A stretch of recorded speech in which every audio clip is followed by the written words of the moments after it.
ஒரு மக்களுக்கு நல்ல குடிநீர் கொடுக்க வேண்டும், நல்ல சுகாதார வசதி கொடுக்க வேண்டும், நல்ல மருத்துவ வசதி கொடுக்கணும், தடையெல்லாம் மின்சாரம் கொடுக்க வேண்டும், விலைவாசி ஏறாம பார்த்துக்க வேண்டும், நல்ல பாதுகாப்பு கொடுக்க வேண்டும். இதெல்லாம் அண்ணா திமுக ஆட்சியில மக்களுக்கு கிடைச்சது. ஆனால் விடியா திமுக ஆட்சியில அத்தனையும் கிடைக்கல. நான் குறிப்பிட்டது ஏதாவது கிடைச்சிருக்குதா? இன்னைக்கு திராவிட முன்னேற்ற கழகம் ஆட்சி பொறுப்பேற்றவுடன் மின்கட்டண உயர்வு 67% மின்கட்டண உயர்வு, அதே போல வீட்டு வரி 100% உயர்வு, கடவரி 150% உயர்வு,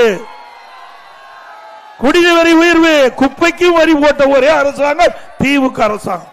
போட்டாங்கல்ல 1000 ரூபாய் அண்ணா திமுக ஆட்சியில் வீட்டு வரி கட்டினா திமுக ஆட்சியில் 2000 ரூபாய் கட்ட வேணும். அண்ணா திமுக ஆட்சியில் கடவரி 1000 ரூபாய் கட்டினா திமுக ஆட்சியில் 2500 ரூபாய் கட்ட வேணும். இப்படி மக்கள் மீது வரி போட்டு மக்கள் தலை மீது சுமை சுமத்திய அரசாங்கம் திமுக அரசாங்கம்.